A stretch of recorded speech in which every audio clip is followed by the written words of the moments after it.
Hey fam, today's story really blew past the bottom line of my worldview. Just 3 days after the wedding, the male lead, in order to appease his childhood sweetheart who is having a fight with her own husband, actually took advantage of the snow blocking the mountain pass and packed up his newlywed wife overnight to send her away to avoid suspicion. Absolutely ridiculous. Sending her away is easy, but want to bring her back. Dream on non-stop power moves and counterattacks throughout. Absolutely no suffering. Let's dive right in. On the third day after the wedding, Shen Guanfu's childhood sweetheart returned to the capital with red-rimmed eyes, so he stuffed me into a horse carriage overnight, only leaving me with a lonely cash box. Through the carriage curtain, he explained helplessly yet matter-of-factly, Yinga just had a spat with her husband. If she stays at the manor and sees us newlyweds all lovey-dovey, I am afraid it'll upset her. I'll have to trouble you to stay in Suzhou for a few days. After a while, I'll definitely send word to have my friend bring you back.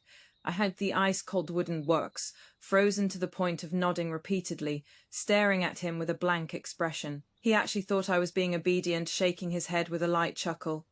Don't worry, Aunt Yinga's mood settles and she leaves. I'll definitely come get you.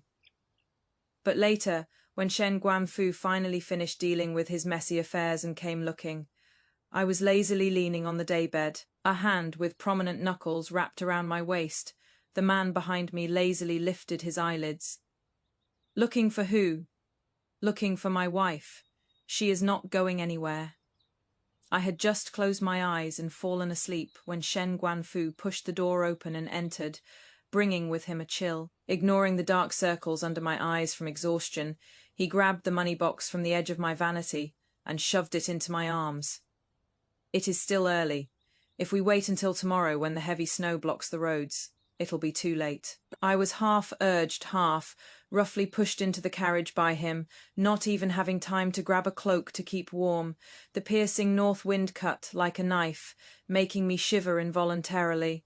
My body instinctively leaned toward him, but he subtly moved away, letting out a helpless light laugh as his index finger poked my forehead. All right, stop throwing a tantrum. Sending you away this time is truly a helpless measure on my part. The flickering dim light from the octagonal lantern fell on Shen Guanfu's face. Obscure and unclear, just like his thoughts at this moment. I listened in a daze to his high-sounding excuses, silent for a long while. Only then did I ask extremely softly against the wind and snow, "What if I leave and never come back? Would you still send me away?" "Stop being stubborn. Be good, wait for me." He smiled indulgently and dropped the carriage curtain without hesitation. The crisp sound of the whip cracking echoed through the empty street, leaving only the crunch of wheels rolling over snow. I poked my head out, watching his figure gradually disappear into the distance. With the lantern in hand, and let out a long sigh, the night was like a giant beast, completely devouring the road I had come from. But Shen Guanfu, I wasn't just throwing a tantrum. Ijiang Jinyue, truly don't want to go back anymore. Friends, let me pause for a moment. I am seriously laughing from Angarevrione. Listen to what kind of bizarre logic this is. Ainga had a fight with her own husband, and seeing you two being lovey-dovey makes her uncomfortable. So you are throwing your legal wife, who just married in 3 days ago, out into the snow to avoid suspicion. Why don't you pack yourself up and get lost to wander the streets instead? This kind of man is typical of being generous with other people's stuff to fulfill his own fake devotion and magnanimity. That line where he poked the female lead's head saying "stop making a fuss" really made my blood pressure spike. What does he take the female lead's dignity for? Fortunately, our female lead sobered up quickly, saying she won't go back and truly won't go back. Hurry up and run. The carriage jolted, the cold piercing to the bone. I curled up in the dim corner, clutching that money box tightly, unable to sleep at all. Memories flooded into my mind like a bursting dam. I remember before I married Shen Guanfu.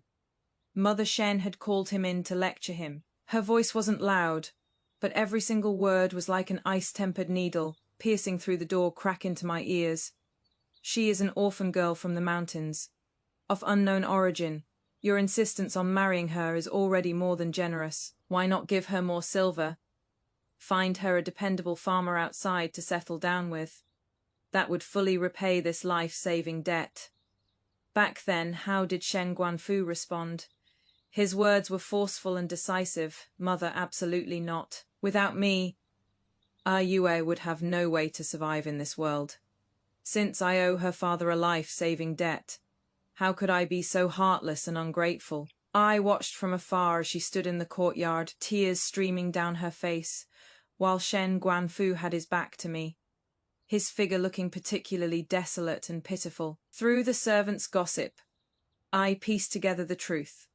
Zhou Ying and Shen Guanfu had been betrothed since childhood, a well-matched couple who were childhood sweethearts with deep affection, and their wedding was imminent. Who could have expected that I, this wild girl from the mountain valley, would suddenly appear out of nowhere? With just a claim of gratitude, I had torn apart this perfect couple. After learning the truth, me heart filled with dread, and I hurried to find him. If you care for Miss Zhou, you need not trap yourself because of a debt. There are many ways to repay a favor. Silver, land, anything. Ayue, I am marrying you not merely to repay a debt. But he urgently interrupted me, grasping my hand in return, his gaze burning with sincere emotion. I only have sibling affection for Yinga. The one my heart desires is you. I only want to spend the rest of my life with you. His expression was so sincere, not a trace of pretense could be found. I foolishly believed him. That guilt from stealing another's place was temporarily soothed by his sweet words. I even naively thought that for Shen Guanfu's sake, I could go against my conscience and be selfish just this once. No matter how much Mother Shen made things difficult, as long as he protected me, I could endure through these days, until 3 days ago. On our wedding night, he hadn't even lifted my red bridal veil yet. Shen Guanfu was summoned away by an urgent official matter, and for 3 days straight there was no word from him. I was left alone in the Shen family's man-eating manor, facing all the elaborate rituals and formalities, facing the piles of account books Mother Shen deliberately threw at me to make things difficult, exhausted in body and mind. Tonight I had barely gotten some rest when he returned wrapped in cold air, pulled me up without explanation, and shoved me into this freezing carriage. In my daze, he only understood one thing: Zhou Ying had come back, so he had to clear the scene immediately and send me away, even when I desperately asked him, "Once I leave." I won't come back. He never showed a moment's hesitation or attempt to make me stay. He didn't even ask. How exactly did I manage to survive these first 3 days of our marriage in the manor? All of this because Zhou Ying came back. This left me completely lost. What exactly does he consider Zhou Ying to be? Or rather, what does he really think of me? The dock has arrived, the sky was a gloomy grey, and heavy snow arrived as expected. The coachman exchanged a few words with a young servant who was shivering with his neck scrunched up from the cold, then drove off in a hurry. Holding the money box, I stood all alone at the snow-ravaged ferry crossing, snowflakes landing on my long lashes and turning into icy frost water. This was the second time in my life travelling far from home alone. The first time was when I left that small mountain village where I was born and raised with Shen Guanfu. It was also a winter day with snow filling the sky like this. He was severely injured, lying outside our shabby wooden gate with barely a breath left in him. Father saw his injuries were extremely serious and didn't want to save him, afraid of inviting trouble. After all, what mountain family had extra grain to feed a dying man? It was me who, looking at his tightly closed eyes, couldn't bear to leave him, and braved the heavy snow to secretly dig up life, saving medicinal herbs deep in the mountains. When I came back, I got a good beating from Father, but I cried and begged him to save the man's life. Shen Guanfu had a tough life. He crawled back from death's door by sheer force of will, perhaps to avoid his enemies, or maybe because the heavy snow blocked the mountain roads, he ended up staying at our home. After recovering, he was gentle, refined, hard-working, and, well, mannered, always rushing to do the dirtiest and most tiring work. Even Father and the neighbours around us came to think highly of him. They often teased me, saying Iowa had a sharp eye for picking up a handsome young master from the capital in this remote mountain valley. I would always smile with a flushed face in private. I'd tell him not to take it to heart, country folk, just like to joke around when they had nothing better to do. Back then, he said nothing, but after the spring thaw when the ice and snow melted, he took me to the market down the mountain and picked out a wooden hairpin for me. He personally inserted the hairpin into my hair bun, the affection in his eyes rippling out like spring water. That moment of extreme tenderness was so much like tonight when he shoved me into the carriage, that same facade of seemingly helpless devotion. It wasn't until the bone-chilling river water completely submerged over my head, with the suffocating sensation clutching my throat in a death grip, that I suddenly realized on the edge of life and death what bone-deep coldness lay hidden behind that affection. The passenger boat reached the middle of the river when it was suddenly ambushed by river bandits. Screams, the sounds of clashing weapons, everything descended into chaos. I was shoved around by the panicking crowd, suddenly lost my footing, and plunged straight into the churning river water. In all that chaos, no one even noticed the disappearance of an insignificant woman dragged down desperately by the heavy winter clothes soaked full of water. Before my consciousness completely faded, I actually felt a trace of resentment toward Shen Guanfu, resenting him for not being willing to wait even a moment longer, to let me add a thick cloak or take a hand warmer at least. If I could warm up a bit, my hands and feet would work better too. Maybe then I wouldn't be like this right now, without even the strength to struggle. The river wind was biting cold, yet the underwater world was terrifyingly silent. I was like a fallen leaf, mercilessly swept into the dark abyss. The cries of water bandits robbing the boat from the shore grew more and more distant. They say when people are about to die, their life flashes before their eyes. But all I saw was pitch blackness, nothing at all. The last thing that reached my eardrums was only a desperate voice-cracking shout. "Young master, you can't jump. Do you have a death wish?" When I opened my eyes again, I was in a warm and elegant cabin. A clever young servant named Chang Shi told me that I had drifted down the river and nearly died in the water. But his young master's sharp eyes spotted me and ordered people to fish me out with all their might. However, the young master caught the bone-chilling river wind. Because of this, and cold evil entered his body. At this moment, he lay bedridden with a high fever that wouldn't subside. My heart was full of gratitude for surviving the ordeal and thinking that I had studied medicine with my father for several years. I volunteered to go care for him. That young master remained unconscious for 3 whole days. His features were like a painting, his ink-black hair making his face appear even more pale as paper. So beautiful, it blurred the lines of gender. Looking closely, there was truly a heart-stopping sense of fragility. But no matter how stunning a beauty may be, I had no mind to appreciate it. I kept watch by the stove day and night, carefully brewing medicine, not daring to slack off even a little. When he finally broke his fever and woke up, that sickly, fragile air around him dissipated somewhat. As his eyes moved, they revealed an inherent nobility and languidness in his bones, so detached and pristine they seemed untouched by worldly dust. Only then did I completely confirm that he was indeed a real man through and through. Chang Shi introduced him, saying the young master's surname was Satsu and given name Yan. He was an imperial merchant who travelled far and wide. This southern journey was precisely to inspect properties and shops in various places. Upon hearing this, my dimmed eyes instantly lit up. The southern climate was warm for me right now. It might be an excellent place to settle down. But I felt around my body I had nothing of value, only that money box Shen Guanfu had stuffed into my hands before I left. Chang Shi joked that when they fished me out of the river, I was clutching that box with both hands so tightly my knuckles had turned white, terrified someone would snatch it away. I thought awkwardly to myself that it was probably just instinctive fear from drowning. Inside was nothing more than loose silver Shen Guanfu had given me. I'd use it to pay for the passage and medicine as repayment to my lifesaver. Thinking this, I opened the lid of the box, however. Inside it was completely empty, with only 2 old hairpins lying there quietly. One was the cheap wooden hairpin Shen Guanfu had given me when we first met years ago. One was the plain silver hairpin I'd casually bought later at a market in the capital, and a neatly folded divorce agreement that I had pestered and begged Shen Guanfu to write. Please spam better safe than sorry in the chat. I originally thought the box contained compensation money from that scumbag, and I was worried whether the female lead would have to live off handouts in the future. But it turned out to be just 2 broken hairpins and a divorce agreement. When Shen Guanfu shoved the box to the female lead back then, he definitely didn't even glance at it, treating it like he was dismissing a beggar.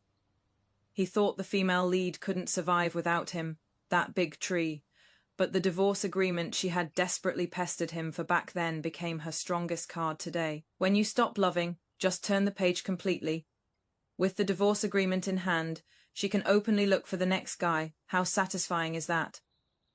This is the blessing of leaving yourself an escape route. Back then, trapped in the Shen residence, I always felt vaguely uneasy, afraid he might break off the engagement someday, pestered by me to the point of helplessness. He finally wrote this document with a resigned smile, firmly believing there would never be a day when it would come in handy. Who would have thought it would become the only proof of my past I had on me, and that it would come true so soon? Looking at that divorce agreement, a wave of bitter mockery rose in my heart. When Shen Guanfu tossed this box to me, did he even know what was inside? A wooden hairpin and a silver hairpin. Not even enough to cover half a day's boat fare. I blushed bright red with embarrassment and could only look awkwardly towards Su Yan on the couch. Young Master Sui have no way to repay your life-saving grace. But in this box there really is no money. How about you let me off at the next ferry landing? I only ask that you please don't throw me back into the river. Su Yan leaned against the soft brocade cushion and actually laughed softly at my words. His voice, hoarse from the cold, carried a hint of bewitching huskiness. I, Su Yan, not so absurd as to push back into certain death someone I risked half my life to save. Then what you mean is, like grasping at a lifeline, I stared fixedly at him. His gaze swept unrestrained across my face, finally settling on that empty money box. The corners of his lips curved up almost imperceptibly. Since you are well versed in medicine, stay for now. First tend to me until I recover. As for other matters, we'll discuss them after we reach shore. Half a month into the voyage, Su Yan and I gradually grew familiar through our daily interactions. This man's temperament was somewhat hard to fathom. His heart wasn't bad, but that mouth of his was way too vicious. For instance, if the medicinal brew came out a bit too bitter, he'd furrow his handsome brows and ask me if I was trying to poison him so I could seize his boat and cargo. If the medicinal porridge was served too hot, he'd suspect I was deliberately trying to get close to him, looking for a chance to take advantage. If I kneaded his shoulders with even slightly too much force, he'd say in that sarcastic tone of his that I was taking the opportunity to get revenge. In short, he could pick faults in all sorts of ways, making people not know whether to laugh or cry. But as long as I figured out his temperament and timely offered him a sweet and soft preserved fruit, or carefully blew on the medicinal porridge to cool it down, or did nothing at all, just quietly accompanied him side by side watching the river scenery outside the cabin, he would instantly restrain all his sharp edges, becoming gentle and quiet, weirdly adorable. But to be fair, this was also the first time I could breathe so freely after leaving my father. I didn't need to constantly strain my nerves, memorizing the Shen family's rules, didn't need to act according to the headmistress's moods, only needed to purely take care of the patient before me. In my spare time, I could even flip through medical books, or chat and crack melon seeds with the lively Chang-Shi. Chang-Shi didn't know many characters, so he didn't notice that day that what was in the box was a divorce agreement. He privately asked me curiously about my background. I vaguely answered that my family had fallen on hard times. Seeking help from distant relatives didn't go well, and I had intended to go south of the Yangtze River to make a living, but unluckily encountered a flood. Su Yan was literate. After hearing this background of mine, he only gave a non-committal light snort and didn't say much. My face flushed hot, and I tacitly swallowed down those unbearable past events. The boat finally docked at the pier, after drifting for half a month. The moment my feet stepped on solid ground, I let out a long breath of stale air. But what to do next, whether to stay or go, became another heavy boulder weighing on my heart. Just as I was hesitating, Su Yan, who had already walked half a li away, inexplicably stopped and turned back to look at me. "Miss Jiang Gif, you have nowhere to stay for now. Would you be willing to come with me? My household is in need of a physician to help with healthcare, and I happen to be planning to open a medical clinic locally. I am just worried about lacking a reliable assistant." Changxi's eyes widened in surprise beside us, but I was like a drowning person grasping the only piece of driftwood, nodding repeatedly in desperation. This was truly finding light at the end of a dark tunnel. I looked toward him with a hoarse voice, my eyes probably brimming with bright, glistening gratitude. Su Yan acted decisively and efficiently. In just 5 short days after moving into the Su residence, he hired at great expense an elderly Dr. Wu of high virtue and prestige to serve as the chief physician at the clinic. He arranged for me to first study under old Wu and assist him. Old Wu was not only highly skilled in medicine, but also extremely humble as a person. He and I hit it off immediately, finding each other quite compatible. It just so happened that day, a child came for consultation with a lingering cough that wouldn't heal. Several conventional prescriptions old Wu had written before showed no significant effect. I boldly suggested from the side whether adding a dose of honeysuckle to the prescription might work wonders. After hearing this, old Wu turned to look at me in amazement. This old fool was thinking the exact same thing. May I ask how the young lady knew this? I learned it from my father. When my father was young, he was a traveling doctor who went all over the place, and his medical skills were quite renowned in the Jianggu.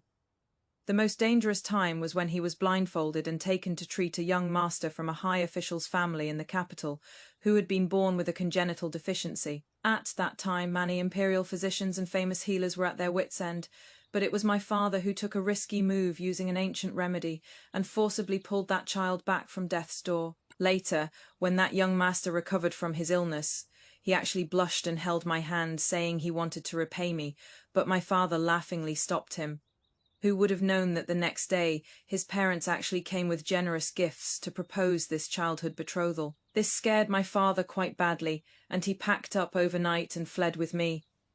Before we left, that pretty young master secretly slipped me a packet of candied fruits. His eyes red as he said it was his most precious thing and told me not to forget him. Recalling this childhood memory, a smile unconsciously spread across my lips. The sweetness of those candied fruits was already the most sincere gratitude that a young master who spent all year soaking in bitter medicine could offer. Unlike Shen Guanfu, who clearly didn't want to in his heart, he yet stubbornly insisted on shouldering the debt of gratitude by making a marriage promise, forcibly turning what was originally a piece of candied fruit into bitter medicine that is hard to swallow. As I said this, Su Yan happened to lift the curtain and walk in from outside. Hearing this, my steps suddenly halted, and the look in my eyes as I gazed at him was indescribably complex. Then a hint of an extremely faint smile rippled through the depths of my eyes. Old Wu stroked his grizzled beard with relief. "Girl, since you have such a solid foundation and natural talent, if you don't mind, would you be willing to formally become this old man's disciple?" I stood there, stunned, flattered beyond words. "Old Wu, you don't mind that I am a woman?"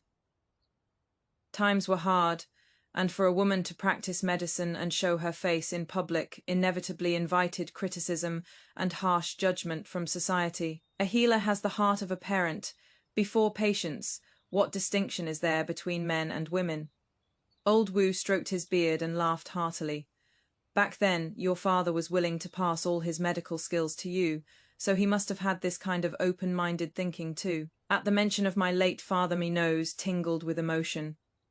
Without another word, I lifted my skirt and solemnly performed the 3 kowtows of the discipleship ceremony. After serving the discipleship tea, Su Yan waved his folding fan at the side, trying to liven things up. "Old Wu, she has already called you master, so where is your greeting gift?" Old Wu glared at him with mock reproach, the demeanor between them revealing the familiarity of old friends. Only then did it dawn on me. Su Yan opening this medical clinic was no whim. He had been paving the way for me all along. Yet in my heart, while I was overjoyed at having a skill to make a living, there also crept in a trace of inexplicable loss. What exactly was I feeling lost about, The clinic officially opened for business at first. Having a young female doctor sitting in did attract some gossip and criticism. But fortunately, with old Wuth, this great Buddha, holding down the fort. His medical skills were exceptional, and he treated everyone equally regardless of status or wealth. The clinic soon became bustling with patients. As time went on, the townspeople found that I took pulses patiently and meticulously, especially for children and women, and they grew increasingly trusting and reliant on me. I naturally gained the qualification to see patients independently. Seeing the time was ripe, old Wu solemnly announced to everyone that I was his final disciple. Even when he occasionally went out, I could handle things on my own and uphold the clinic's reputation. Days flowed by peacefully and fulfillingly like a trickling stream. I devoted myself to studying medicine, and patients rewarded me with their most sincere smiles. Su Yan, as the main owner, remained busy as ever, constantly traveling between various prefectures. But every time he returned, he never forgot to bring me local specialty pastries or delicate and amusing little trinkets. Of course, when it came to settling consultation fees and compensation, he was also famously generous and straightforward. During this time, compared to being confined in that tiny space of the Shen Manor's inner quarters, I regretted countless times why I hadn't broken free from that cage earlier. Everything here was vibrant and full of the warmth of everyday life. Although I still can't figure out why Father brought me to live in seclusion in the deep mountains back then, no being able to practice medicine and help people like he did. I feel utterly content in my heart. In the blink of an eye, the Dragon Boat Festival arrived, and the clinic was filled with sachets and zongzi spontaneously sent by patients. I specially prepared a valuable festival gift for old Wu. He accepted it with a beaming smile, and in return gifted me a set of extremely rare of print medical books. Just as we were chatting and laughing, Su Yan pushed the door open, bringing in a gust of wind and dust. Seeing US master and disciple exchanging festival gifts, he actually walked over to me without any hesitation and proudly stretched out his slender hand.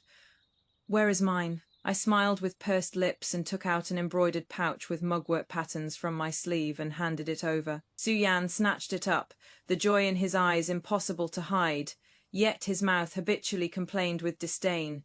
"You busied yourself for so long just to give me this." I made a motion to snatch it back. "This is what I stayed up all night to embroider stitch by stitch with my own hands. If young Master Su looks down on it, then give it back." He nimbly dodged away, pressing the pouch tightly against his chest with his hand. "Something that has been given away. How can there be any reason to ask for it back? However, I usually give you so many rare treasures, and you just brush me off with a shriveled pouch. Isn't that a bit too stingy?"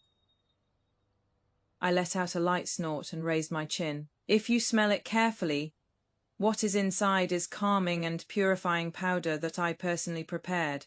One of the main ingredients I personally climbed the mountain before dawn to pick.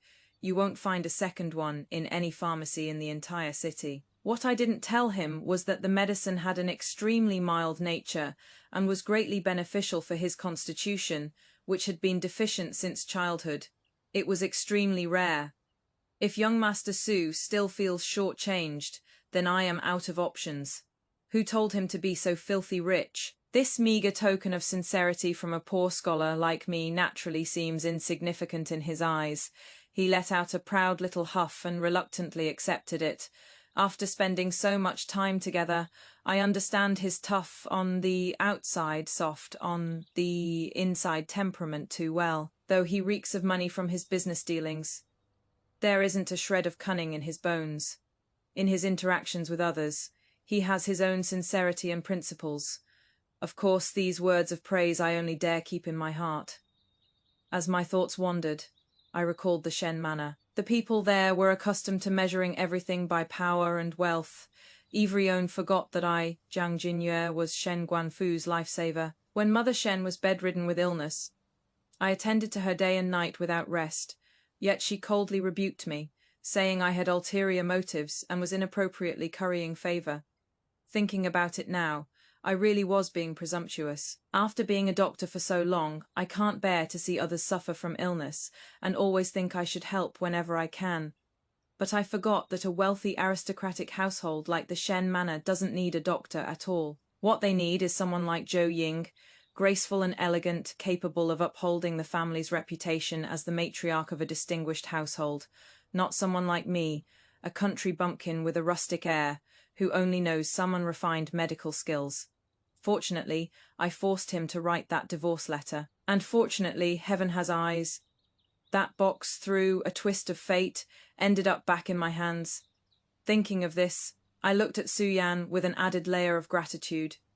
I pondered whether I should really give him another generous gift. Su-Yan suddenly snapped his fingers, pulling back my wandering thoughts. Since we're talking about courtesy and reciprocity, why don't you take a look at what I've prepared for you? I had assumed that, given his style, what he sent in would surely be some jewelry or precious medicinal materials. To my surprise, what Changshi hauled in with great effort was a huge bamboo basket filled with all kinds of candied fruits. Each craft paper bag exuded an enticing fruity fragrance, sweet but not cloying to the nose. I stared at Su-Yan with widened eyes in astonishment, the subtext being, "You are making such a big fuss about this. Are you trying to give me a sugar overload?" Su-Yan cleared his throat uncomfortably. His face, which had spent years travelling outdoors, showed no signs of weathering but was fair as jade. And at this moment, a hint of redness quietly crept up. He pretended to casually look away, his tone drifting. On my way back, I passed through several prefectures. I heard the local candied fruit craftsmanship was excellent, so I casually collected some. A few shops were in deep alleyways. It really cost me quite a bit of effort. I responded dryly. "Oh," he paused, seemingly extremely dissatisfied with my bland reaction, and moved closer with a hint of danger. "What, does Dr. Zhang look down on them?" How could I? I immediately put on a bright smile and nodded frantically. "I love it. I absolutely love it." This heartfelt gesture of travelling 1,000 miles was far more precious than any gold or silver. I was just worrying about this basket of surprisingly hefty preserved fruits, thinking that when I distribute them later to those kids at the clinic who hate bitter medicine, they'll probably jump for joy. Then seeing these things... Su-Yan suddenly lowered his voice, staring at me intently with burning eyes. "Have you remembered anything, huh?" Before I could carefully chew over the deeper meaning in his words, the light at the clinic entrance was suddenly blocked by a tall figure. "Ah, Yue, finally found you." A figure covered in dust from the road recklessly rushed in, reaching out to grip my wrist tightly and pulling me forcefully into his embrace. "They all said you drowned and died, but I didn't believe a single word. Thank goodness you are safe and sound." The blood in my entire body instantly froze.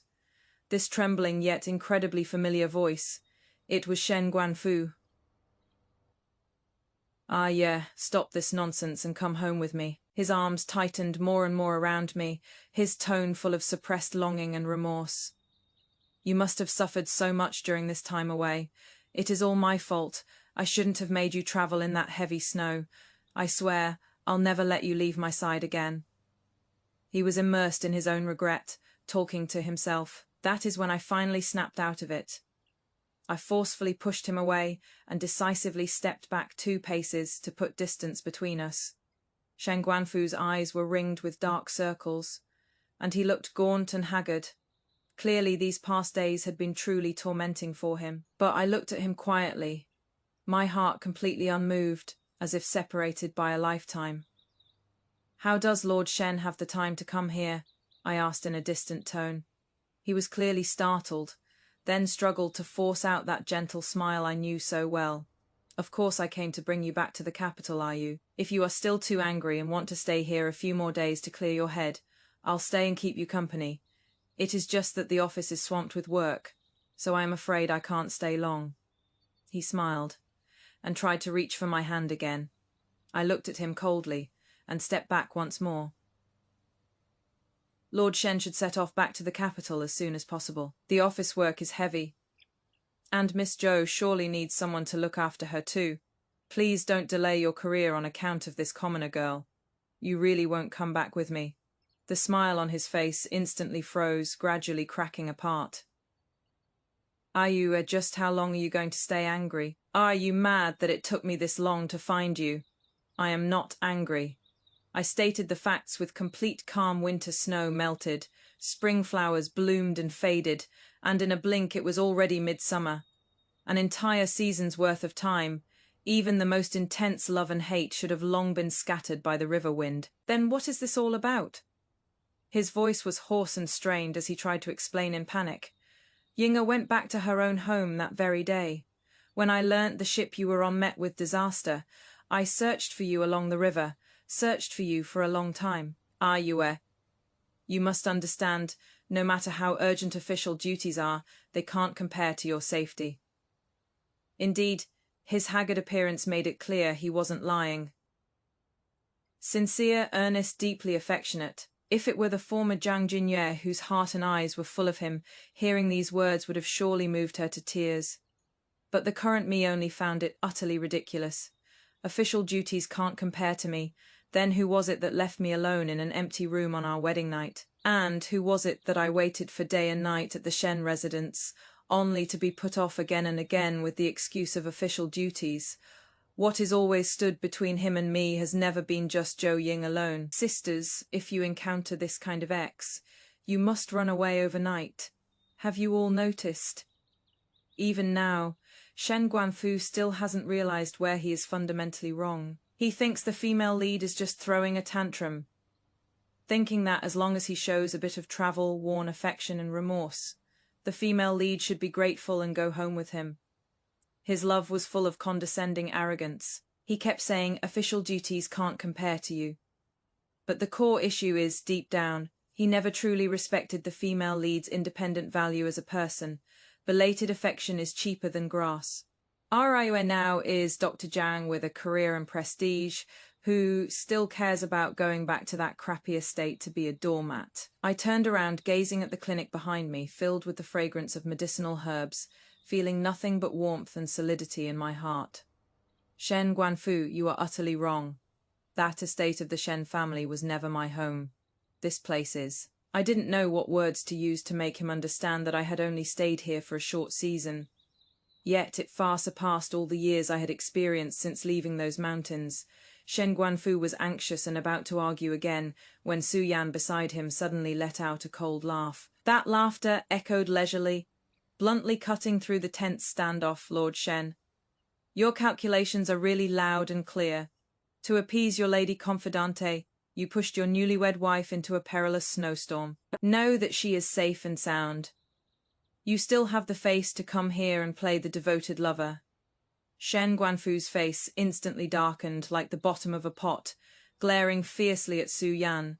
He forcefully suppressed his anger, ignoring the others, and turned to continue pleading with me in a soft voice. It was my reckless actions back then that caused such a grave mistake.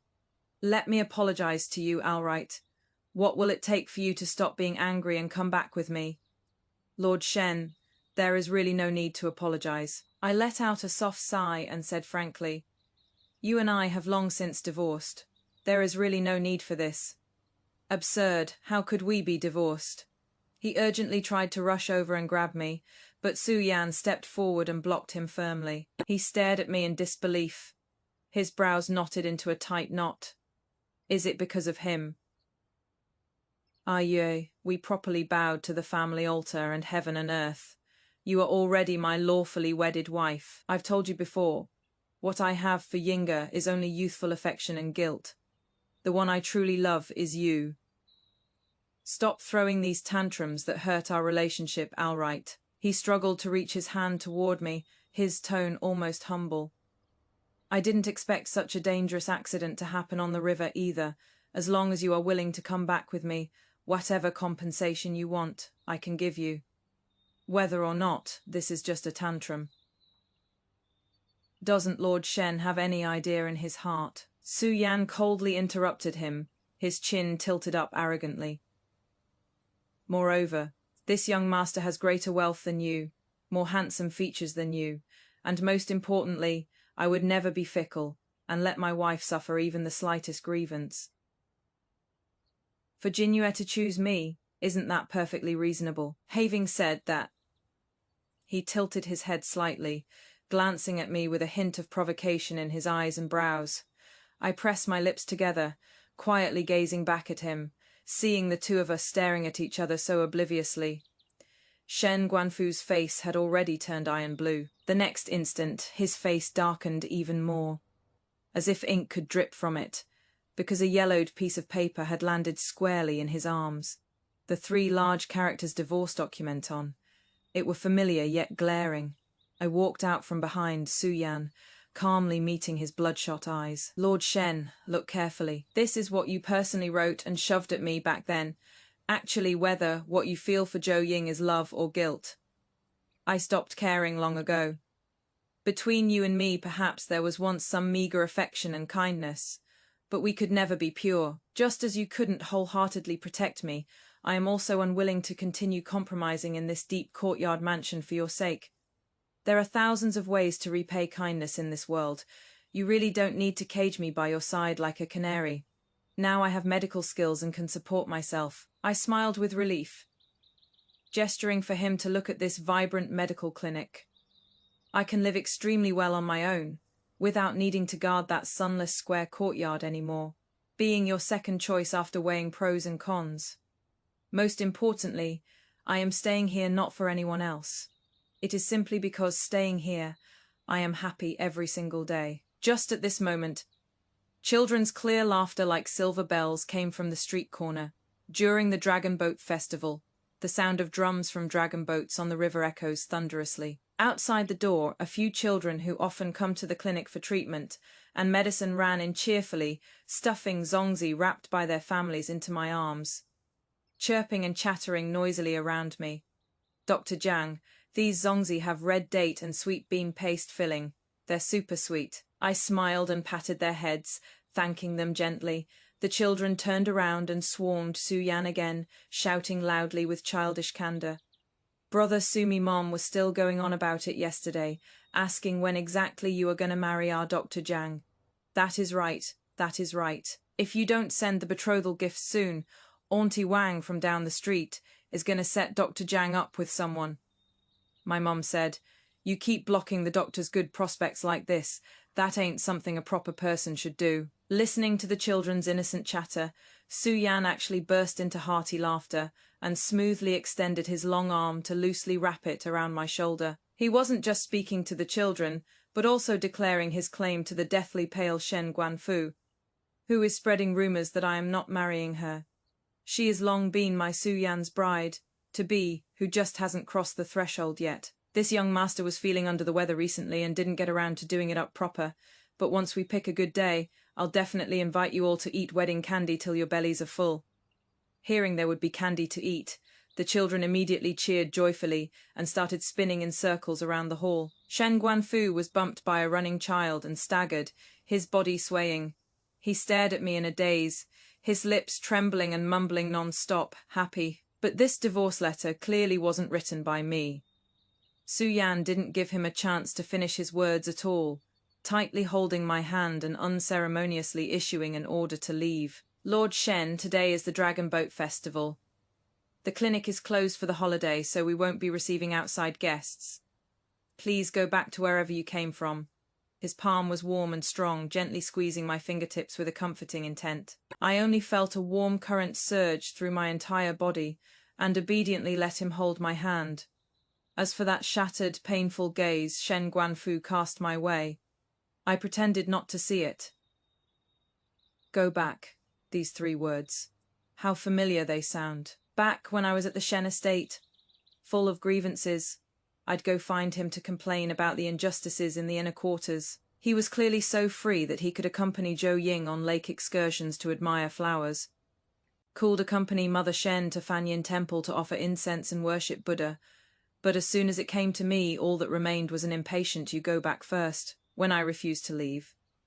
He'd patiently coax and deceive me, saying that everything he endured was all so that I could live peacefully in the Shen family. But he never once calmed down to ask me, living like an object in those high-walled, deep courtyards, watching others' expressions to get by, whether or not that was the life I wanted. His constant claims of doing this for your own good. Is he really doing it for my sake, or is it just to comfort himself, that hypocritical heart of his that keeps jumping back and forth between life, saving debt and childhood sweetheart. It wasn't until we walked back to the inner hall of the Su residence that Su Yan reluctantly let go of my hand. I know his speech earlier was meant to help me out of a tight spot, but to just brazenly say such things out loud. I glared at him. Young Master Su, how do you explain those bold declarations you made in front of others just now? Su Yan raised his handsome eyebrows, acting completely righteous in an infuriating way. Which part did I lie about? That day on the boat before you passed out. You were clutching my sleeve tightly and said with your own mouth, "This life-saving grace. This young lady has no way to repay except to." Though you fainted before finishing, your intention to pledge yourself was crystal clear, since this young master went through all that trouble to save you. Naturally, I should follow heaven's will and reluctantly take on the role of your husband. I was shocked, speechless by his shamelessness. What utter nonsense, absolutely impossible. Even if I really thought I was dying at the time, there is no way I would have said such reckless words to a strange man. But Su Yan suddenly leaned in close, his pitch black eyes flickering with cunning light.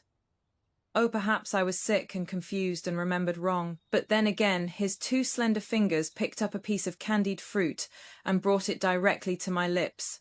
Dr. Jiangtree, this first, and see if it suits your taste. The refreshing, sweet, fruity aroma instantly melted on my tongue. And a corner deep in my mind that had been sealed by the years seemed to be lit up by this hint of sweetness in an instant. I stared blankly at those excessively beautiful smiling eyes before me. Then looked down at the candied fruit. An unbelievable thought sprouted, and I blurted out without thinking, "The illness you were born with, is it completely cured now?"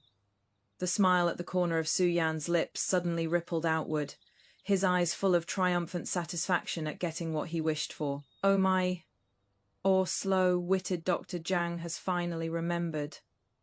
After a long while, I nodded stiffly like a puppet. That is right. These deep eyes, this otherworldly stunning face. Wasn't this a perfect match with that young master from my memories who, though sickly, was as delicate as a fragile porcelain doll?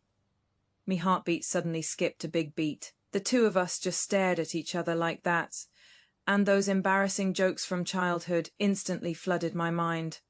My face flushed red all the way to my ears with a whoosh. I wished I could find a crack in the ground to crawl into right then and there. When Su Yan was little, he was really too pretty. Androgynously pretty. So before he proposed to marry me back then, actually, I was the one who fell for him first and took the initiative to ask if he'd be willing to go home with me. I naively thought at the time that bringing such a beautiful celestial being home and looking at him every day would definitely make me able to eat 2 extra bowls of rice. But little Su Yan righteously refused me at the time. He put on a stern little face and said he was a man, and there was no way he could follow me. Who knew that after turning around behind my back, he would directly declare in front of my dad and his dad that he wanted to marry me as his wife. Although my dad was so scared he ran away with me overnight and didn't agree, I secretly accepted his candied fruit and patted my chest to promise him. "You just wait here obediently, and when I grow up, I'll definitely come back and take you away in grand style. Look at that blushing face, seems like you haven't completely forgotten." Su Yan still stood there, smiling with his arms folded, watching me, his gaze so deep it seemed like it would suck me in. "Zhang Jinyue, this young master has waited so many years, finally waiting for you, this lost little lamb, to walk right into the trap. Why don't you tell me, how should we settle this debt of affection you owe from back then? To be fair, spending time with Su Yan day and night like this. If I said I never felt my heart flutter even once, that would be a lie. But the big trouble that is Shen Guanfu hasn't been completely resolved yet. He actually rented a courtyard in the alley across from the medical clinic and moved in. Day after day, he keeps sending people to pass messages, trying to meet with me alone. Faced with this sudden romantic debt from childhood, me mind is in complete chaos for a moment, really hard to digest. Shu Yan isn't being aggressive about it either. He just considerately says to let me sort out these old dreams first. But he domineeringly sets down a rule. Before resolving all this, I am not allowed to avoid his advances anymore. Knowing I am in the wrong, I can only obediently agree. So then, whenever Shen Guanfu racks his brains to find an opportunity to talk with me, Su-yan always manages to show up, coincidentally, as if he has some kind of divine vision, then using extremely clumsy but effective excuses. Like the clinic storeroom was robbed or old Wu suddenly fainted, he forcibly takes me away. Even the usually steady old Wu has tacitly joined this defensive battle. Even when I am sitting properly and seeing patients, old Wu will suddenly pop out to take over, crazily making eyes at me, telling me to hurry and go to Su-yan's appointment. That day old Wu heard the whole story from beginning to end in the inner hall, so naturally he is all for this match with both hands raised in approval. Even the familiar patients at the clinic are joining in the commotion, urging us every day to hurry up and get the happy event done. Left with no choice, I could only follow Su-yan around like a puppet on strings, boating on the lake, sampling new dishes at restaurants, listening to music and savoring tea at tea houses. For several days straight, he had my schedule packed so tightly that my feet barely touched the ground. Until that day, when he cancelled all his social obligations and took me to the North Alley, the poorest part of the city. Together we gave free medicine to several families of the elderly, weak, sick, and disabled, who couldn't afford medical treatment, and delivered winter clothes and rice to keep them warm and fed. Seeing that there were still so many people struggling in such misery in this world, I was overwhelmed with emotion for a moment. Su-yan stood under the dilapidated eaves, looking at those grateful eyes, and sighed softly. It is just doing what I can. If I can lend a hand, I'll lend a hand. I've been tormented by illness since childhood, so I deeply understand that helpless suffering of crying out to heaven with no response. Now that I have the means, I want to hold an umbrella for them, so they don't have to endure the storm alone. He turned his head and looked at me deeply. But my greedier wish is to walk this path of holding umbrellas side by side with you, always. This scene, these feelings, so sincere they moved one's heart. What he just said was so remarkably similar to Father's original intention when he practiced medicine and saved lives all those years ago. These past few days I've noticed all his hints, both obvious and subtle. In the carriage back to the Su residence, I stared at the swaying curtain, thinking seriously the entire way, until just as we were about to step through the gate, I finally stopped, looked up, and asked, "Su-yan, you've gone through all this trouble because you truly want to marry me. What exactly are you after?" Upon hearing this, he immediately dropped his usual cynical attitude, his expression unusually serious. What if I told you I can't quite explain it myself? Would you believe me? Perhaps it is the obsession from that candied fruit in our childhood. Or perhaps it is the amazement at your resilience and pure kindness in adversity after we reunited. Of course, it could also be that you happen to be exceptionally pleasing to my eyes, and your temperament suits my taste. Or even without needing any reason at all, simply because that person happens to be you, Zhang Jinyue. In any case, I know not whence this love arose, but in my 20-some years of life, I have never been so intensely moved by any woman. As he spoke, that rascally nature of his surfaced again, his lips curling up half seriously, half jokingly. But you also know my temperament. I've always been picky to the extreme. In this lifetime, someone who can catch my eye. I am afraid even with a lantern I could only find you, this one person. Dr. Jiang, with your benevolent healer's heart. Do you truly have the heart to watch me, this lonely and pitiful patient, grow old alone? Listening to his half-true, half-false yet fervent and candid confession, looking at that cautious expectation in the depths of his eyes. After a long moment, I finally couldn't hold back my smile, stubbornly lifting my chin. Fine then, for the sake of young Master Su's handsome appearance. This doctor will reluctantly make do. Su Yaming was clearly stunned for a moment, then burst into wild joy, pulling me tightly into his embrace. His ears were tinged with a suspicious blush, yet like he'd found a treasure, he swiftly pecked my lips as if declaring his sovereignty. A low, husky laugh resonated in his chest. Thank heavens, bless the gods, good thing I was born with a face that could make you fall in love at first sight.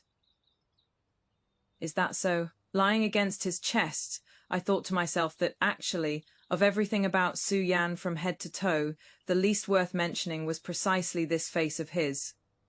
This tender and affectionate atmosphere hadn't lasted long before Changshi, that tactless fool, came stumbling in. Upon seeing the scene, he covered his eyes in a feeble attempt to hide his awareness.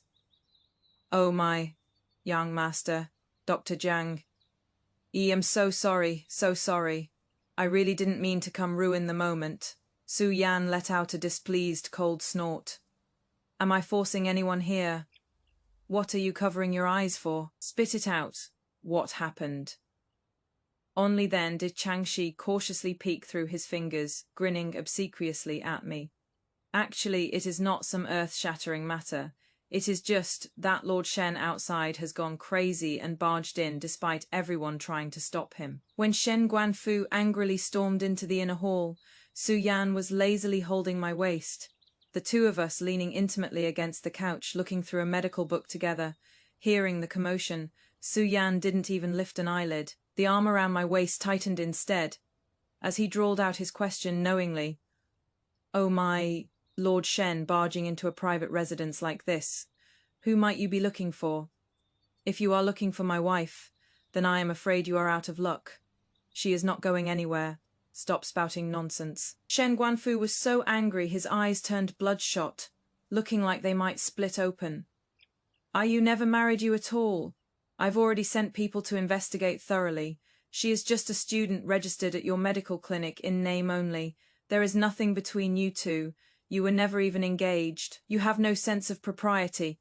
Let go of her right now." Su Yan acted as if he hadn't heard a thing. Not only did that hand not let go, it even more presumptuously pressed me further into his embrace, seeing me cold as ice and unmoved. Shen Guanfu felt his heart twist in agony. He could only put on that heartbroken expression. I know I was wrong. I've truly and completely repented. I've been secretly watching you treat patients and save lives at the clinic recently. I know you can't bear to leave this place. As long as you'll agree, I am willing to give up the prosperity of the capital and settle down here with you outright. As for that damned separation letter, I was forced by you to write it hastily before my wedding. That day I had no idea you'd put it in that box. It absolutely doesn't count." He urgently wanted to rush over, but was forcibly stabbed in the eyes by the intimate posture between us before him. My feet felt like they were filled with lead, rooted to the spot. He stared at me intently, his expression devastated and lost.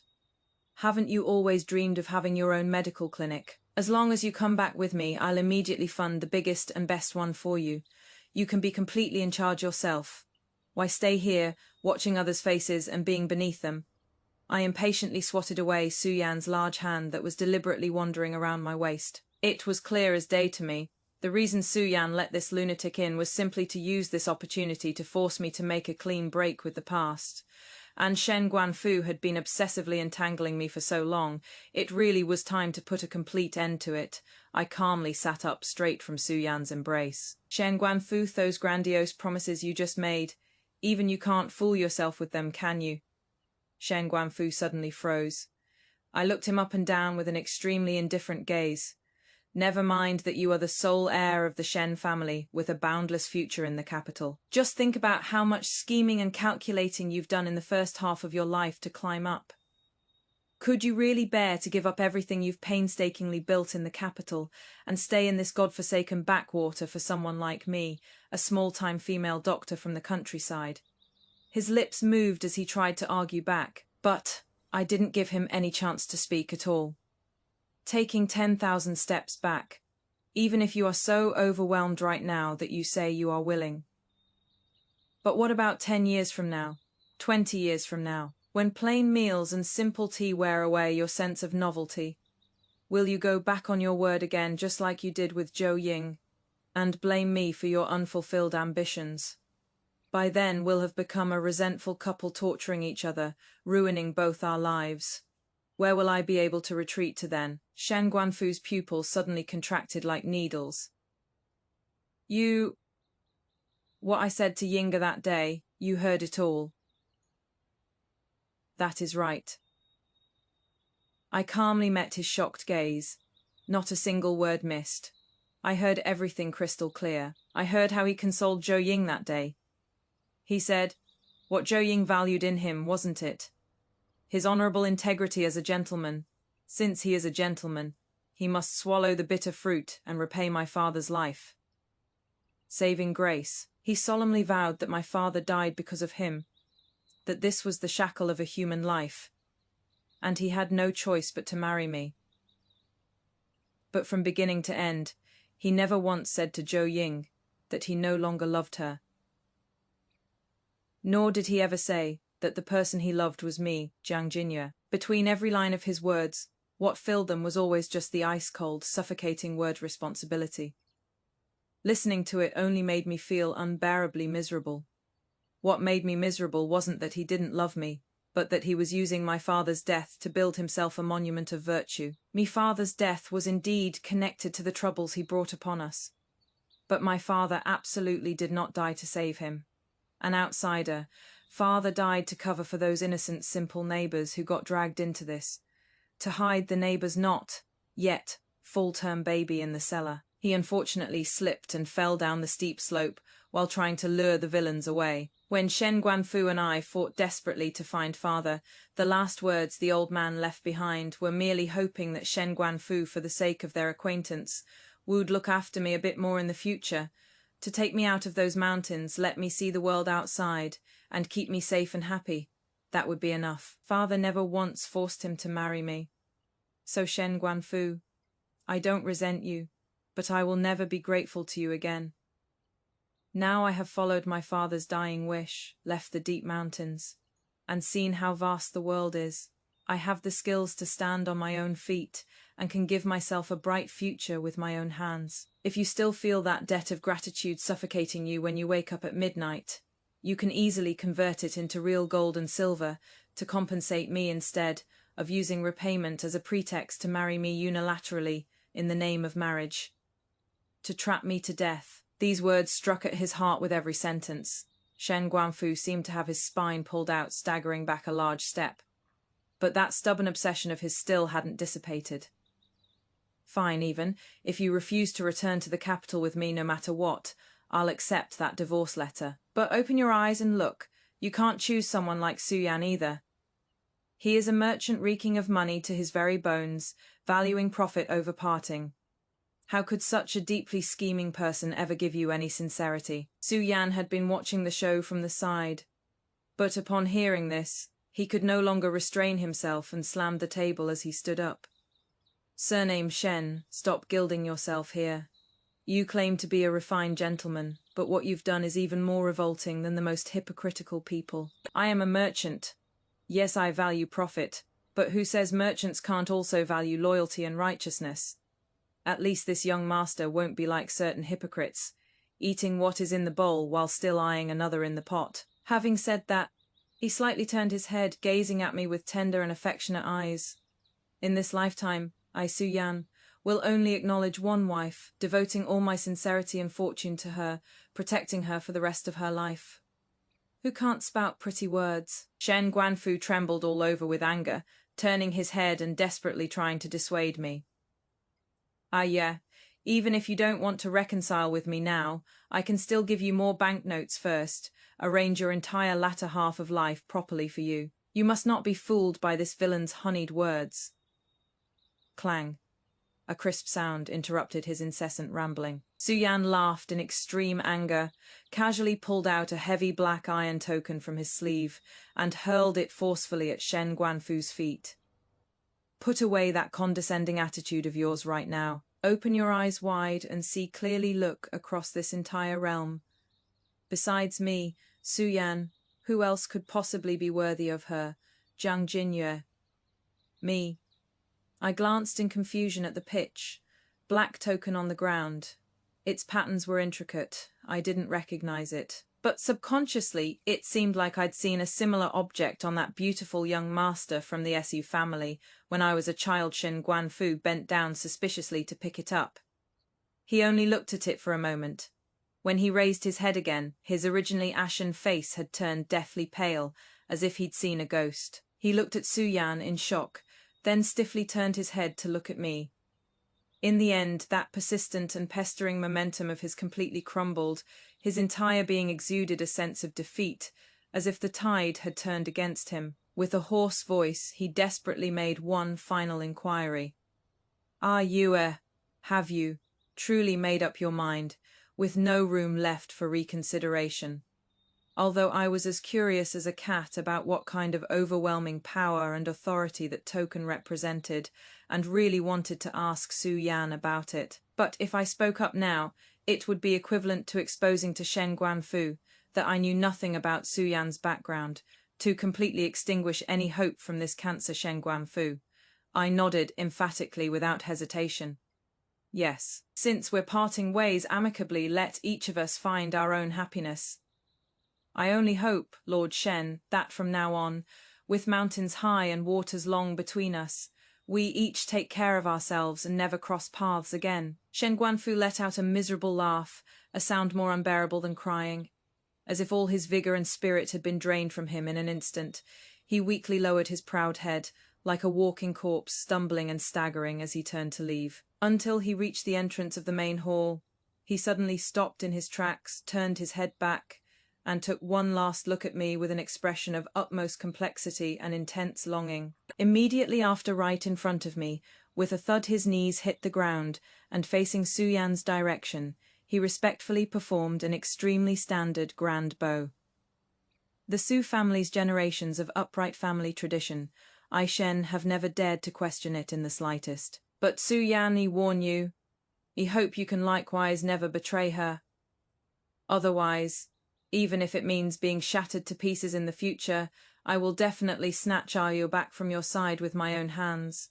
No need for you to put on this fake act of mercy here in this life. In the next life, don't even dream such unrealistic pipe dreams. My grand wedding with Su Yan was held with such lavish splendor and magnificence that it practically stirred up the entire circle of the elite in Jiangnan. Although Su Yan's parents, who were traveling the world, couldn't rush back in time to attend in person, they had someone deliver an impressively extravagant betrothal gift, along with a heartfelt family letter. Between the lines, it was full of gratification and blessings for this marriage. The letter plainly stated that the two elders had actually set their hearts on me as their daughter-in-law long ago, and at the end of the letter, they sternly warned Su Yan that he must cherish and dote on me like a treasure in his palm, and if he dared let me suffer even the slightest grievance, he would be severely punished. Su Yan held me in his arms, softly recounting the past. He said his parents were originally a match made in heaven, who loved traveling through great rivers and mountains. But because he had been weak and sickly since childhood, they were trapped in the estate, their hearts worn with worry. It wasn't until they happened to meet my father back then, whose ancient prescription worked miracles and completely stabilized his congenital deficiency. Only then did the two elders feel relieved, lay down their burden, and set off to traverse the thousands of miles of rivers and mountains. They hadn't finished walking back then. This was both to pray for blessings and accumulate virtue for their sickly son, and to make up for the youthful years that had been wasted away by the couple. Now in this world, the only thing that could summon those two back from the ends of the earth is probably for us to hurry up and give them a chubby grandson. Su Yan's warm breath sprayed against my ear, his low laughter vibrating my eardrum until it tickled. I shyly and indignantly punched his chest in reproach, the flush on my face instantly spreading to my slender neck. That gentle and loving Madame Su from my memory had once personally fed me a bowl of sweet and soft lotus seed soup. Her eyes curved with a smile as she praised me for being adorably fair as snow and jade. She had also held my hand, half seriously and half jokingly sighing that if I could stay by Su Yan's side to keep him company, she could finally set her heart at ease. Back then, young and naive, I not only ate and drank my fill without any guard, but also slept peacefully on her soft, fragrant lap. In my dream, I dreamed it was my deceased mother. I always felt that the taste of that lotus seed soup was just as sweet to the heart as the one mother made with her own hands. Thinking back carefully now, I suddenly flipped over and pinned the unsuspecting Su Yan down on the wedding bed, cupping his handsome face in both hands, examining him curiously. Husband, does your stunning appearance take after mother-in-law more, or father-in-law more? Let me hold you carefully and smell whether you still have that warm scent from back then.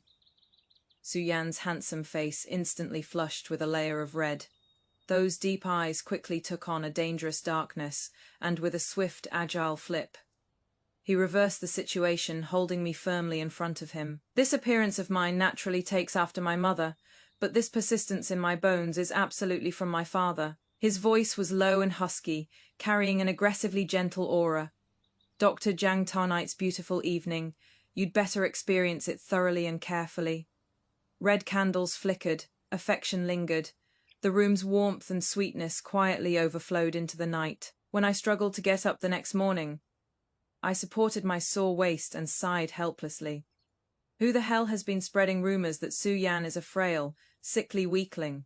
This man is clearly an energetic tiger, with stamina, so good it is simply outrageous. Early in the morning, he went to practice sword in the courtyard looking refreshed and radiant, as if the tireless person last night wasn't him at all. And me whole body felt limp. Even the cracks between my bones were screaming that they were about to fall apart. However, when my gaze fell upon the mountain of precious congratulatory gifts piled outside, my money-grubbing habit instantly cured all my fatigue, and my whole body was recharged with energy. I forced myself to perk up, eyes shining bright, and began enthusiastically counting and cataloguing them one by one. Calligraphy and paintings by famous masters, rare and priceless antique treasures. And among this dazzling array of treasures, the most eye-blinding of all was a large Huangguali wood chest filled to the brim, with a full 100 ingots of pure gold. On top of the gold ingots was a letter, and that familiar, vigorous handwriting made it clear at a glance that it was written by Shen Guanfu himself. In the letter, his words were extremely restrained, wishing Su-yan and me harmony like the Qin and sea, and to grow old together. He also earnestly stated that this chest of gold and silver was compensation for the grievances I'd suffered in the past, hoping only that the rest of my life would be smooth and worry-free. If I ever encounter any difficulties that the Su family can't resolve, I can come to the capital and seek him out with this letter at any time. Before I could finish reading this heartfelt farewell letter, it was snatched away by Su-yan, who had appeared like a ghost at some point, all sour and bitter. That guy surnamed Shen really is a lingering ghost. You are now the legitimate mistress of the Su family, fair and square. Sending gold is one thing, but secretly slipping in some stupid letter. He clearly has ulterior motives trying to sabotage our marital relationship. Watching him nearly turn himself into a jar of aged vinegar with that ridiculous look, I couldn't help but burst out laughing. I naturally leaned forward and planted a loud kiss on his tense cheek. What is wrong? Is our energetic young master Su done with his morning exercise? Up so early, looking quite energetic. How about going back to the room to rest a bit more? Su-yan's beautiful eyes instantly lit up remarkably. Without a word, he scooped me up horizontally and strode toward the inner chamber with large steps. Since my wife is so earnestly insistent, this husband would naturally be rude to refuse. Only then did I suddenly realize I had walked right into the tiger's den, frightened enough to repeatedly pound on his shoulder. Bastard, you did that on purpose. My unspoken protest was completely sealed between his lips and teeth. And so poor divine Dr. Jang was once again forced to painfully yet pleasurably wear rest in the room for a very, very long time. After the wedding, I was confined in the Su residence by this domineering man for 3 whole days and nights. Although there is a custom for women to return to their maiden home 3 days after marriage, since I had no maiden home to return to, I should at least be allowed to go out for some fresh air and see people. Right? Under my coaxing and pleading with both soft and hard tactics, Su-yan finally, with a darkened face, reluctantly let me go to the clinic. When old Wu saw me come in supporting my waist, he smiled so widely the wrinkles on his face deepened, teasing, new leads in their honeymoon phase. Why not stay home and be intimate a few more days? My face instantly flushed with heat as I shot an embarrassed and annoyed glance at the person clinging to my side like a large dog. There are so many patients outside waiting eagerly. Illnesses don't wait for anyone. We absolutely cannot delay them. Besides, he and we have all the time in the world, no need to rush things now. Hearing this, Su Yan immediately and obediently grasped my hand in return, nodding repeatedly like a pecking chick in agreement. My wife is right. We have all the time in the world. He paused, gazing at me with burning eyes. In those deep eyes of his, it was as if they were filled with magnificent aspirations more brilliant than the stars. My wife, I've been thinking, once we get through this busy period, let's invest more and open dozens more branch clinics. Not just to treat the common people, but more importantly, to widely recruit impoverished apprentices and teach them medical theory and pharmacology without holding anything back. Once they complete their training, they can go deep into those more remote mountains and villages that lack medical care. My personal wish is that all people under heaven, whether high officials and nobles or peddlers and laborers, will have access to good doctors and medicine from now on. Dr. Jiang, what do you think? In that moment, through him, I seemed to see the grand vision my father had when he used to carry his bamboo basket and travel from village to village all those years ago. Father also seemed to have sighed while stroking my head under the oil lamp. He said that the prosperous prefectures outside never lacked famous doctors and master healers, but the poor common people in these vast deep mountains couldn't even afford a dose of medicine for a common cold. If even doctors despised the poor and favoured the rich, abandoning them, once they fell ill, they could only wait desperately at home to die. Therefore, Father resolutely chose to stay. He had once been filled with hope, hoping I could grow up safely and smoothly in those mountains. Poor yet pure, looking at Su Yan before me, my eyes grew moist and I thought to myself, Father, do you see this? How wonderful, the regret you spent your entire life unable to fulfill. Your daughter has now found someone who shares the same aspirations. Su Yan and I will realize it for you step by step. Good, I'll accompany you traveling across these vast mountains and rivers. I tightly clasped his warm large hand back, all fingers interlocked. Then may all the people under heaven have access to medical care when ill. Mini Extra 1, Echo of Destiny. Several years later, Su Yan and my first child was born. At the full moon celebration, we unexpectedly received two significant gifts from the capital. The first was sent by Shen Guanfu's trusted aide riding at full speed. I heard he is still the same decisive person as before. After all these years, he doesn't even have a concubine by his side, and remains unmarried to this day. He has now been appointed Minister of the Court of Judicial Review, solving cases with godlike precision, and is extremely loved and respected by the people of the capital. This could be considered worthy of his ambitious aspirations and painstaking studies back then, when he sacrificed everything for his official career. Su Yan casually flipped through the gift list while letting out a proud little hum. I suppose he barely passes. At least your risking that snowstorm to save his life back then wasn't for nothing, now that he wields great power and benefits the people. He has finally done something decent. I rolled my eyes dramatically in exasperation. The rampant river pirates who hijacked passenger ships back then, as well as those evildoers who pursued Shen Guanfu and indirectly caused my father's death, had all been captured and brought to justice by Shen Guanfu himself 2 years ago. They were thrown in prison and punished according to the Great Ming Code for their multiple crimes, confessing and accepting their punishment. To be fair, while he was selfish, cold-hearted, and utterly detestable when it came to handling relationships, he was truly impartial and incorruptible in his official duties for the people, leaving no room for criticism. Another exquisite gift bore the names Zhou Ying written neatly on the card.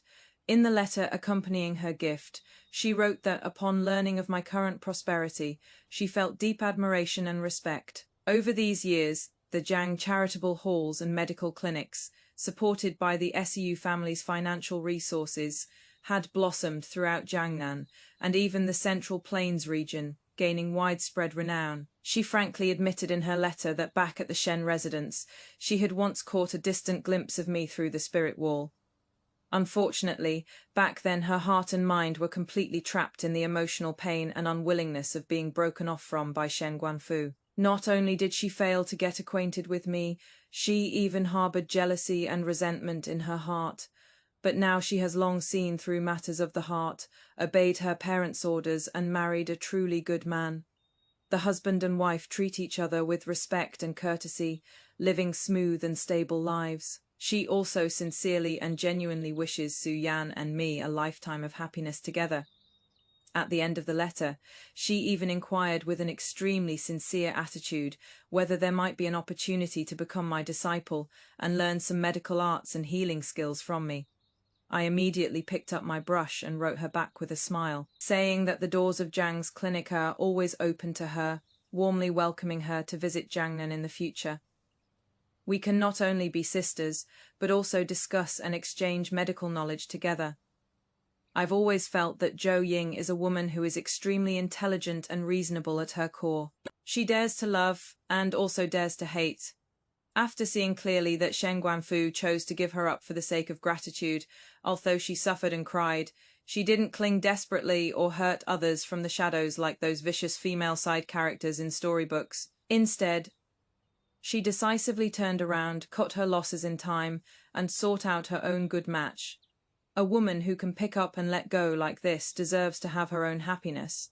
Su-yan also casually told me that Zhou Ying's current husband coincidentally also works at the Court of Judicial Review. He is upright and principled, hates evil with a passion. When it comes to moral integrity, he far surpasses that sanctimonious Shen Guanfu. This married couple truly lives in harmony and sweetness. As for what Shen Guanfu called his little childhood sweetheart quarreling with her husband and throwing tantrums, that was complete nonsense he made up in his own head. She was just newlyweds returning to her parents' home for the first time, staying a couple extra days because she couldn't bear to leave her parents. Hearing this, I narrow my eyes and suspiciously grab Su-yan's ear. "You are an imperial merchant in Jiangnan. How do you know all these domestic affairs of the capital's aristocratic households so crystal clear?" Su-yan is holding a rattle drum, concentrating on playing with our chubby son, blowing bubbles in the cradle, not even lifting his head once. My business spans north and south of the great rivers. I even have hidden shares in all the major restaurants and tea houses in the capital. Naturally, any stirrings in those circles of high officials and nobles can't escape my ears. I look at him half believing, but I am too lazy to dig deeper into whatever other powerful identity he is hiding, no matter who he really is. To me, Jiang Jinya, he is just Su-yan, the only husband I'll ever recognize in this life. With the purest and most flawless sincere heart, and financial power strong enough to counter anything, he has always silently held up a vast sky for me to soar freely in. Having a husband like this, I have no regrets in this life, and am more than satisfied. Outside the window, a bright and clear moon hung high in the sky, its cool radiance spilling like water across the entire courtyard. Su-yan gently coaxed the fussy child to sleep, then tiptoed over and embraced me from behind into his broad and warm arms, pressing his chin affectionately against the top of my head. "Not sleeping in the middle of the night? What are you looking at here?" Looking at the moon. I comfortably nestled into his embrace that carried the scent of sobery, me heart surging with an indescribable tranquility and fulfillment. I don't know why, but I feel like tonight's moon seems brighter than ever before. Neem responded with a low sound, his chest producing a slight rumble, his voice carrying that lazy contentment of someone who had weathered countless storms. "Just like you, gentle, steadfast, and so dazzlingly radiant, forcefully illuminating what had been the dark half of my life." Extra 2, 1,000 miles of letters carrying a healing heart. Time flew by, and in the blink of an eye, several years had passed. The medical academy we poured our hearts into had already taken on a grand scale. Batches of outstanding disciples trained in the academy scattered across the land, north and south of the great river, like dandelion seeds, and branches of Jiang Corporation medical halls also opened in many remote prefectures and counties that previously lacked doctors and medicine. That morning, the gatekeeper brought in an urgent letter carrying the scent of yellow sand from the border. The handwriting was still familiar. It was from Shen Guanfu far away in that bitter cold land. The letter contained not a trace of improper pleasantries or unforgettable old feelings, only an extremely restrained and simple inquiry about my and Su-yan's well-being. The lengthy discourse that followed described in great detail the symptoms of a strange epidemic ravaging the border garrison recently, as well as several prescriptions the local military doctors had worked out so far.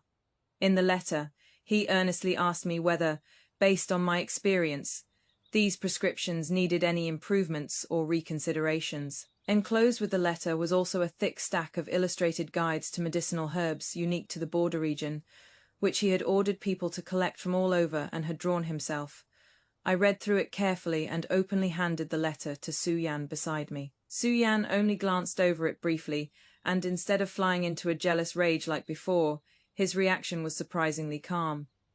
This kid really hasn't forgotten your miraculous medical skills. Since it is for the lives of border soldiers and innocent civilians, if you want to help, go ahead and write him back.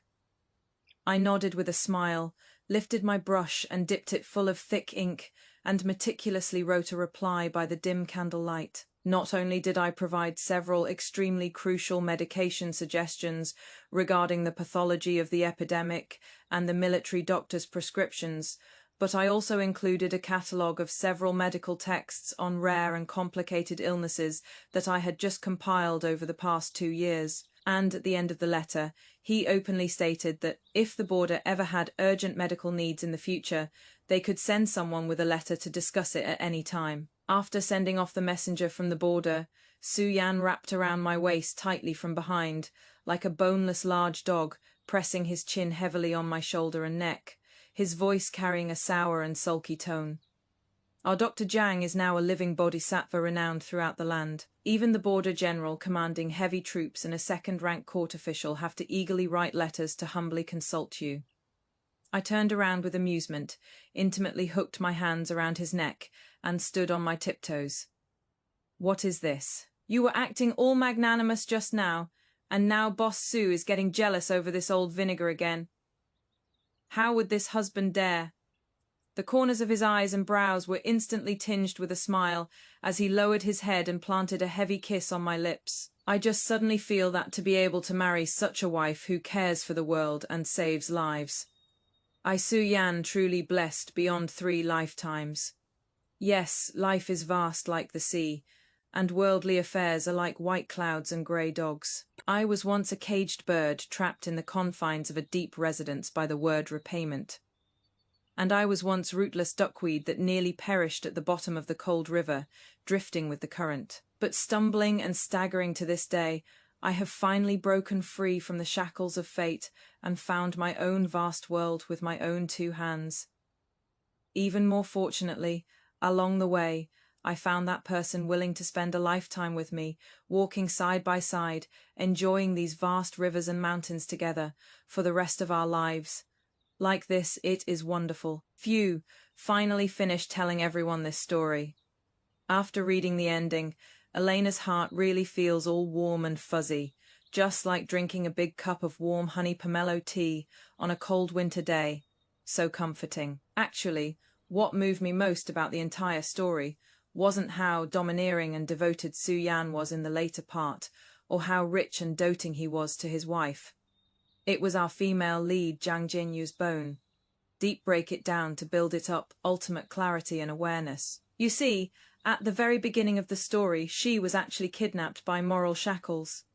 Shen Guanfu forcibly married her under the high-sounding banner of repaying a life, saving debt, and being responsible. But in reality, he just dragged her into a feudal prison where everyone despised her, made things difficult for her, and gave her the cold shoulder. In real life, don't many girls encounter similar situations too? Because the guy once gave them a tiny bit of cheap sweetness, or because they can't let go of the youth and feelings they invested. What is called sunk costs. They painfully sink deep into an extremely unhealthy energy, draining relationship, unable to pull themselves out for a long time. But Ayue taught us a harsh lesson through her actions. True gratitude and love should never be about clipping someone's wings and turning her into a dependent. It is about respecting her, lifting her up, and giving her a sky where she can soar freely. When she clutched that wooden box containing the divorce papers and made her choice without hesitation on the biting cold river, taking the path of self-reliance through her medical skills.